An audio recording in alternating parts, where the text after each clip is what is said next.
নমস্কার friends, welcome to my YouTube channel. আজকের বিষয় হচ্ছে মেহেরগড় সিভিলাইজেশনের এমসিকিউ, অর্থাৎ মেহেরগড় সভ্যতার সংক্ষিপ্ত প্রশ্ন উত্তর। প্রথম কোশ্চেন, মেহেরগড় সভ্যতা কোথায় অবস্থিত? পাকিস্তানের বালুচিস্তান প্রদেশের বুলান নদীর তীরে। মেহেরগড় সভ্যতা কবে আবিষ্কৃত হয়? 1974 খ্রিস্টাব্দে। মেহেরগড় সভ্যতা কে আবিষ্কার করেন? ফরাসি প্রত্নতাত্ত্বিক জা ফ্রান্সোয়া জারিস। মেহেরগড় সভ্যতা কোন যুগের সভ্যতা? নব্যপ্রস্তর যুগের সভ্যতা। ভারতীয় উপমহাদেশের প্রাচীনতম সভ্যতা কোনটি? মেহেরগড় সভ্যতা। মেহেরগড় সভ্যতার সময়কাল কত? খ্রিস্টপূর্ব 7000 থেকে 2000 অব্দ পর্যন্ত। মেহেরগড় সভ্যতা কী ধরনের সভ্যতা ছিল? গ্রামীণ ও কৃষি নির্ভর সভ্যতা। মেহেরগড় সভ্যতা কী ধরনের ধাতু ব্যবহার করত? তামা ও কাঁসা। মেহেরগড়ে কোন ধাতু ব্যবহার করা হতো না? মেহেরগড়ে কোন ধাতু ব্যবহার করা হতো না? লোহা, যেটা হরপ্পা সভ্যতাতেও ব্যবহার করা হতো না। মেহেরগড়ে কোন ফসল চাষ করা হতো? গম, যব, বার্লি, তুলো।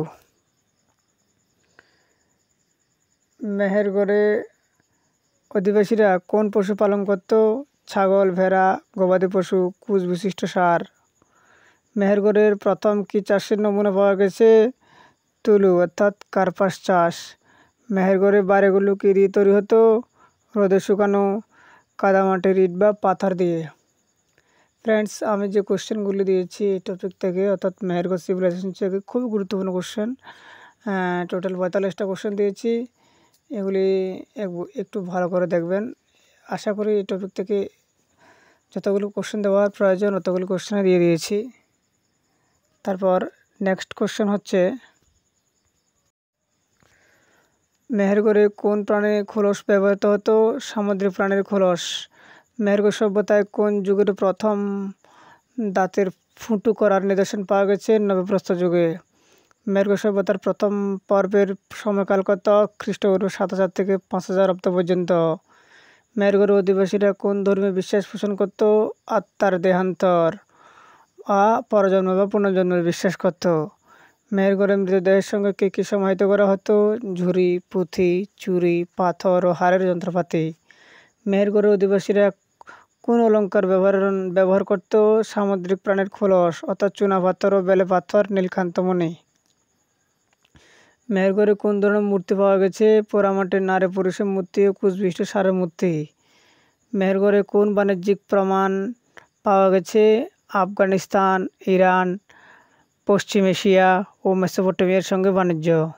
মেহেরগড় সভ্যতার অধিবাসীরা কী ধরনের জীবনযাপন করত? অর্ধযাযাবর জীবনযাপন। মেহেরগড়ে কোন যুগে রোদে পোড়ানো ইটের ব্যবহার করা হতো? নব্যপ্রস্তর যুগে। মেহেরগড়ে কোন শিল্পে পারদর্শিতা ছিল? মৃৎশিল্প ও হস্তশিল্পে। মৃৎশিল্প ও হস্তশিল্পে। মেহেরগড়ে কোন যন্ত্র আমদানি করা হতো বলে অনুমান করা হয়? কুমোরের চাক। মেহেরগড় সভ্যতার দ্বিতীয় পর্ব সময়কাল কত? খ্রিস্টপূর্ব 5000 থেকে 4000 অব্দ। আর প্রথম পর্বের সময়কাল হচ্ছে খ্রিস্টপূর্ব 7000 থেকে 2000 অব্দ। আর সেকেন্ড অর্থাৎ দ্বিতীয় পর্ব 5000 থেকে 4000 অব্দ পর্যন্ত। মেহেরগড় কোন ধরনের শিলমোহর পাওয়া গেছে? পোড়ামাটির শিলমোহর পাওয়া গেছে।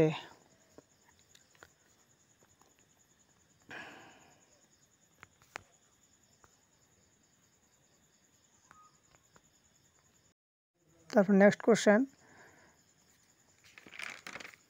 মেহেরগড় সভ্যতার প্রথম পর্বের অধিবাসীরা কী ছিল? খাদ্য সংগ্রহকারী যাযাবর গোষ্ঠী। শস্য মজুতের প্রমাণ প্রথম কোথায় পাওয়া গেছে? ভারতীয় উপমহাদেশের প্রাচীনতম শস্য মজুত গুদাম মেহেরগড়েই পাওয়া গেছে। মেহেরগড় সভ্যতার তৃতীয় পর্ব সময়কাল 4000 খ্রিস্টপূর্ব থেকে 2000 অব্দ পর্যন্ত। মেহেরগড় সভ্যতার ধ্বংসের কারণ কী হতে পারে?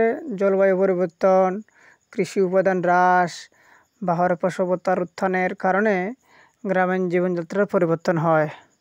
মেহেরগড় সভ্যতার ঐতিহাসিক গুরুত্ব কী ছিল? এটি ভারতীয় উপমহাদেশের প্রাচীনতম কৃষি নির্ভর সভ্যতা হিসেবে হরপ্পা সভ্যতার পূর্বসূরি এবং নগরায়নের প্রাথমিক ধাপের প্রমাণ বহন করে। মেহেরগড় সভ্যতার বিভিন্ন পর্বে কে ভাগ করেন? জা ফ্রান্সোয়া জারিস 3টি পর্বে এবং আস্কুপ ফারপোলা 8টি পর্বে ভাগ করেছেন। মেহেরগড়ে কীভাবে কৃষিভিত্তিক জীবনযাত্রায় রূপান্তর ঘটে? প্রথমে সংগ্রহকারী থেকে ক্রমশ গম, যব, তুলো চাষের মাধ্যমে কৃষি নির্ভর জীবনযাত্রায় রূপান্তরিত হয়। মেহেরগড়ে পোড়ামাটির পাত্রের বৈশিষ্ট্য কী ছিল? বৈচিত্র্যময়, বড় আকারের এবং বিভিন্ন রঙের রঙানো। মেহেরগড় সভ্যতা কীভাবে হরপ্পা সভ্যতা পূর্বসূরি হিসেবে কাজ করে? কৃষি, তুলো চাষ, সিলমোহর ও সমাধি প্রথার মাধ্যমে নগরকেন্দ্রিক সভ্যতার ভিত্তি তৈরি করে। মেহেরগড়ে কোন প্রযুক্তির প্রমাণ পাওয়া গেছে? দাঁতের ফুটো করার অর্থাৎ ড্রিলিংয়ের এবং তামার ব্যবহার পাওয়া গেছে।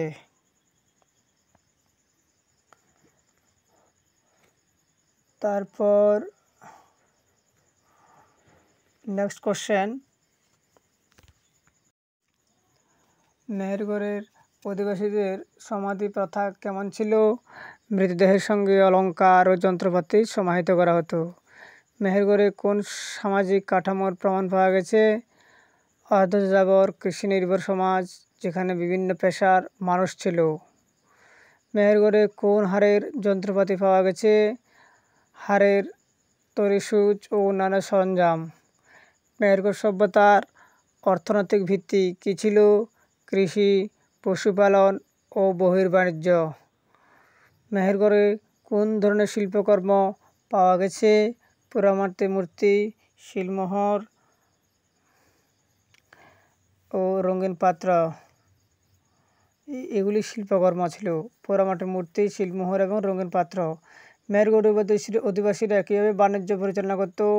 পশ্চিম এশিয়া, আফগানিস্তান, মেসোপটেমিয়ার সঙ্গে সমুদ্রপথে এবং স্থলপথে বাণিজ্য পরিচালনা করত। মেহেরগড় সভ্যতার 3য় পর্বের বৈশিষ্ট্য কী ছিল? কৃষি ও হস্তশিল্পের উন্নতি, নগরায়নের প্রাথমিক ধাপ এবং হরপ্পা সভ্যতার দিকে অগ্রগতি। তারপর মেহেরগড় সভ্যতার আবিষ্কার কীভাবে ভারতীয় সভ্যতার ইতিহাসে নতুন দিগন্ত খুলে দেয়।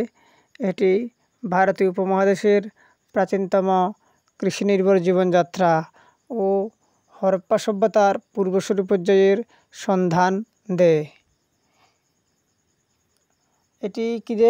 এটি ভারতীয় উপমহাদেশের প্রাচীনতম কৃষিনির্ভর জীবনযাত্রা ও হরপ্পা সভ্যতার পূর্ববর্তী পর্যায়ের সন্ধান দেয়। মেহেরগড় সভ্যতার আবিষ্কার। তো ফ্রেন্ডস, আজকে এই 45টা কোশ্চেন দিয়েছি এই টপিক থেকে। আগামীতে নেক্সট কোশ্চেন দেব। ধন্যবাদ। Like, share, subscribe.